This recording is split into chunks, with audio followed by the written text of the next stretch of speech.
हम पंजाब यूनिवर्सिटी में हैं। पंजाब यूनिवर्सिटी में स्टूडेंट काउंसिल के इलेक्शन तो चल ही रहे हैं। इसके साथ ही पंजाब यूनिवर्सिटी में टीचर एसोसिएशन यानी कि पुट्टा के भी चुनाव हैं। 3 सितंबर को ये चुनाव हैं। इनमें से एक ग्रुप हमारे साथ है, नौरा मृत्युंजय ग्रुप है। पिछले 7 साल से ये इस पद पर काबिज हैं, हमेशा प्रेसिडेंट के पद पर जीतते आए हैं और पूरा पैनल भी कई बार इनका जीतते आया है।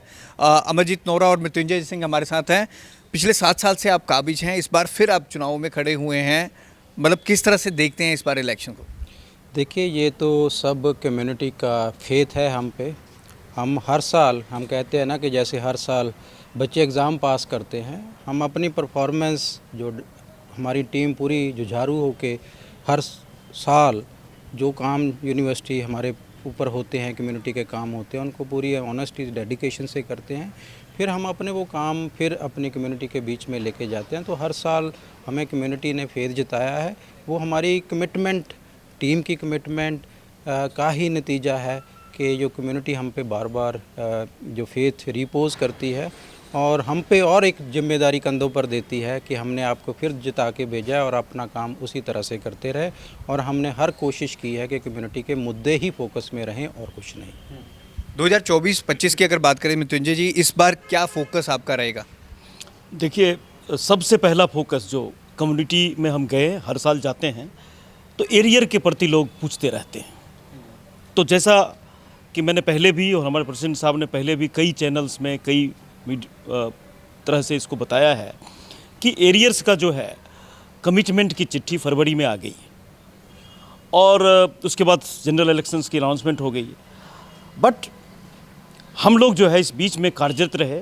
हमें खुशी है कि एडमिनिस्ट्रेशन, वाइस चांसलर और हमें चांसलर का सपोर्ट मिला और 3-4 बार हम जो है मिनिस्ट्री ऑफ एजुकेशन और यूजीसी जा कर के हम इस चीज़ को देख रहे हैं और हमें इस बात की खुशी है कि ये एक राइट प्लेटफॉर्म पर है और कुछ ही समय में वो एरियर मिलने वाले हैं। आपको पता ही है, कुछ निटी-गिटी जो होती है सरकार की फाइनेंशियल चीज़ों की एक रोड मैप होती है जिसके ज़रिए किसी इंस्टीट्यूशन को दिया जाता है। तो मैं कन्विंस्ड हूँ कि जो ये चल रहा है, थोड़ा सा डिले ही सही बट वो सही तरीके से आए तो ठीक है। ये एरियर कितना है और फरवरी में जैसे आपने कहा था सैंक्शन हो गया था, उसके बाद इलेक्शन के बाद कितना है ये एरियर और किसको इसका बेनिफिट सबसे ज़्यादा होगा? 175 करोड़ का बकाया है जो 2016 से 1 जनवरी 2016 से दिसंबर 2022 तक का। तो ये जितने भी हमारे टीचर्स हैं या यूँ कहें तो यूनिवर्सिटी में जितने टीचर हैं और करीब अराउंड 1500 नॉन टीचर्स का, आपको पता होना चाहिए कि सैलरी ऑलमोस्ट यूजीसी के जरिए ही हमारे यहाँ आती है। तो ये सबको फ़ायदा होगा और इसका बहुत लंबे समय से इंतजार है और मेरा ख्याल है soon we will get the benefit. Amarjit ji, मैं आपका मैनिफेस्टो देख रहा था जिसमें आपने फोकस लिखा हुआ है ओल्ड पेंशन स्कीम। पेंशन को लेके पूरे देश में हो हल्ला है। जितने भी गवर्नमेंट वर्कर्स हैं वो पेंशन की बात करते हैं तो ओल्ड पेंशन की ही बात करते हैं। ये ओल्ड पेंशन स्कीम क्या है और इसके साथ ही आपने विजिलेंस सिक्योरिटी, टाइट सिक्योरिटी की तो बात की है कैंपस में और एक रिटायरमेंट एज टीचर्स की 65 की बात की है। ये बात कहाँ तक चल रही है और इस पर कैसे काम होगा? देखिए, जहाँ तक बात है ओल्ड पेंशन स्कीम का, ये एक तरह से सोशल वेलफेयर स्कीम है जो आज की नहीं पुराने ज़माने की है। क्योंकि इसका हम इम्पोर्टेंस समझते हैं कि आप पूरी उम्र सर्विस देने के बाद आपके पास एक सोशल सिक्योरिटी की फॉर्म में एक ओल्ड पेंशन स्कीम हुआ करती थी। तो हमारी यूनिवर्सिटी में भी जो 1 जनवरी 2004 के बाद जितने भी रिक्रूटमेंट हुई हैं उनको पेंशन नहीं है। तो ये मुद्दा 1-2 जगह चलता रहा। एनपीएस जो न्यू पेंशन स्कीम फिर इम्प्लीमेंट हुई उनके बाद, बट पंजाब सरकार ने, क्योंकि हमारे जो पेंशन रूल हैं पंजाब यूनिवर्सिटी में वो पंजाब सरकार के लगते हैं, तो उन्होंने पिछली अपनी जो असेंबली इलेक्शन से पहले ये वादा किया था कि हम ओल्ड पेंशन स्कीम रिस्टोर करेंगे। तो उन्होंने जब वो उनकी जो नई सरकार बनी यहाँ पार्टी की, तो उन्होंने नोटिफाई भी कर दिया कि ओल्ड पेंशन स्कीम हम नोटिफाई कर रहे हैं, बट उन्होंने कभी भी स्टैंडर्ड ऑपरेटिंग प्रोसीजर रिलीज़ नहीं किया।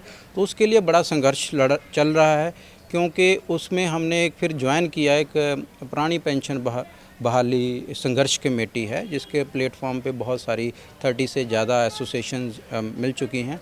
तो पिछले साल उसमें जद्दोजहद करने के लिए हमें स्टेट रैलीज़ 2 हुई, एक संगरूर में हुई, एक चंडीगढ़ में हुई। हमने उसमें पार्टिसिपेट किया और उनके साथ हम लगातार मीटिंग्स के ज़रिए और फ़ोन के ज़रिए हम इन टच हैं। क्योंकि अब तो सेंटर सरकार ने भी कुछ हिंट दिए हैं कि उन्होंने जो संशोधन किया है कोई NPS में कि UPS की फॉर्म में किया है, तो उस पर डिबेट चल रहा है। इसका भी SOP का इंतज़ार है। जब जैसे भी आएगी तो हमें तो हमारी टीचर्स को बेनिफिट ये सोशल वेलफेयर स्कीम का देना ही देना है, जिस तरह से हमें मर्जी लड़ाई करनी पड़े। एक मृत्युंजय, मैं इसमें ये देख रहा था सेंटर पे स्कूल और पे स्केल्स और सेंटर अलाउंसेस की आप बात कर रहे हैं, तो पंजाब यूनिवर्सिटी में जो टीचर्स को हैं इनको सेंटर का पे स्केल अभी नहीं मिल रहा है, अभी जो अलाउंसेस हैं सेंटर के नहीं मिल रहे हैं। हमारे पंजाब यूनिवर्सिटी में सेंट्रल पे स्केल के कुछ 25 के आसपास कर्मचारी हैं, programmer, system managers like that, जो कि सेंट्रल ग्रांट्स के जरिए वो पोस्ट यहाँ क्रिएट की गई थी। तो पिछले दिनों इस पर काफ़ी जद्दोजहद हुई और रिसेंटली यूटी ने अपने एम्प्लॉइज़ को वो दे दिए हैं 4 जो बेनिफिट हैं, 4 अलाउंसेस जो है, जिसमें चिल्ड्रन एजुकेशन अलाउंसेस वगैरह हैं। तो हमारे ये जितने भी मेंबर्स हैं उनका बड़ा एक्टिव योगदान होता है। तो इन्होंने जब ये बात उठाई तो हमारे प्रेसिडेंट साहब ने इसको जो है वाइस चांसलर मैडम के संज्ञान में लाया, कमेटी बन गई है, उसकी एक मीटिंग हो गई है। तो मुझे उम्मीद है कि आने वाले समय में उनको वो मिल जाएगी जो कि उनकी जेन्युइन डिमांड है। और ये जो रिटायरमेंट एज है 65 की आप बात कर रहे हैं, पहले इसको लेकर हाई कोर्ट में भी कोई गया था, तो 65 की एज हो गई है कि अभी ये लागू नहीं हुआ है? जी नहीं, इसके संबंध में हाई कोर्ट ने स्टे दे रखा है, बट हम इस पर काफ़ी कानूनी तरीके से और पॉलिटिकल, और हमारे यूनिवर्सिटी के प्रशासन के तौर पर वाइस चांसलर भी इसके लिए पॉजिटिव हैं। हम इस चीज़ को बड़े अच्छी तरीके से सोच रहे हैं कि 65 is a rightful demand of teachers, even colleges has got. तो अब ये काम जो है मेरे अनुसार, पूटा के अनुसार, ये चीज़ ठीक चल रही है और हम उम्मीद करते हैं कि इसमें एक पॉजिटिव आउटकम आएगा। अभी जो एज है वो कितनी है कि अभी 65 है, जैसे आप हाई कोर्ट से स्टे मिला हुआ है तो अभी करंटली एज तो 60 है, बट 2014 में कुछ टीचर हाई कोर्ट गए थे और हमारे यहाँ स्टे है उनको। तो डिफरेंट बॉडीज़ को कंसल्ट करती है कोर्ट का एक स्टैंडर्ड प्रोसीजर होता है। तो कोर्ट में ये केस चल रहा है, डिस्कशन में चल रही है और इसके ज़रिए हम सरकार से भी, हमारे सेनेट ने भी रिसेंटली इसको ओके कर दिया है फिर एक बार। तो उसकी एक जो ड्राफ्ट है वो पेंडिंग है गवर्नमेंट बॉडी में। तो हम उम्मीद करते हैं कि जिस तरह से हमें सिग्नल्स मिल रहे हैं, जिस तरह से वाइस चांसलर का एटीट्यूड है पॉजिटिव इसके बारे में, जिस तरह से हमारे चांसलर साहब पॉजिटिव हैं, तो मुझे नहीं लगता है कि ये जेन्युइन डिमांड जो है टीचर की किसी भी तरह से मिस करेगी और हम इसको लेकर रहेंगे। नोरा जी, फंड की बात होती थी, पंजाब गवर्नमेंट और सेंटर से दोनों से फंड आता है पंजाब यूनिवर्सिटी में। अभी अगर हम बात करें पंजाब यूनिवर्सिटी की तो फंड कहाँ कहाँ से आ गए हैं कि किसी का पेंडिंग है अभी फंड? ऐसा है कि जो 2017 में ना, जो जितने भी टीचर्स हैं हमारे टीचिंग पोजीशन 1378 है, तो उन सब का कोर्ट के थ्रू ये कमिटमेंट किया था सेंटर सरकार ने कि उनकी सैलरी हम देंगे, और उसके ऊपर 1.1 रेशो के हिसाब से जो कि 1515 के आसपास नॉन टीचर है उनकी सैलरी भी वहाँ से कमिटमेंट हुई थी। बट उसी बीच में रिवाइज स्केल शुरू हो गए, तो रिवाइज स्केल से फाइनेंशियल बर्डन यूनिवर्सिटी पे बढ़ गया।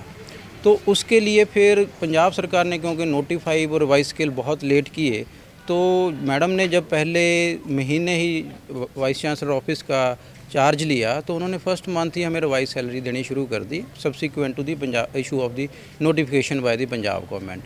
बट जो एनहांस्ड ग्रांट है उसका मुद्दा काफ़ी चला। पहले सरकार ने मना कर दिया था जून में, फिर मैडम की पॉजिटिविटी से, यूजीसी चेयरमैन की पॉजिटिविटी से, चांसलर साहब की पर्सनल इंटरेस्ट और पॉजिटिविटी से हम उसको लेने में कामयाब हो गए। जब फरवरी 2024 में एक चिट्ठी आई जिसमें कहा कि हम एनुअली एनहांसमेंट ग्रांट आपकी करेंगे, वो 52 करोड़ के आसपास 23-24 के लिए है, 6% उसका एनहांसमेंट होगा हर साल।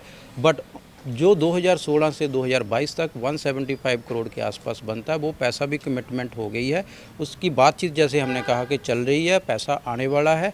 दूसरा है जो पंजाब सरकार भी थोड़े पैसे में वो देती थी कम, तो पहले वो 40 करोड़ के आसपास देती थी, अब वो पैसा बढ़ के उन्होंने दे दिया है पैसा, क्योंकि सेंटर से कमिटमेंट आ गई। उनकी ये डिमांड थी अगर सेंटर कमिटमेंट करता तो हम भी बढ़ा देंगे, तो 90 करोड़ के आसपास उनका पैसा मार्च में आ चुका है। तो पुट्टा के चुनाव हैं 3 सितंबर को। नोरा मृत्युंजय ग्रुप है, इनसे हमने खास बातचीत की, क्या मुद्दे हैं इस बार मैनिफेस्टो में, क्या क्या ये लेकर चल रहे हैं और क्या इस बार ये खास करेंगे। कैमरामैन अनिल के साथ भगवत सिंह, पंजाब केसरी, जगबानी टीवी, चंडीगढ़।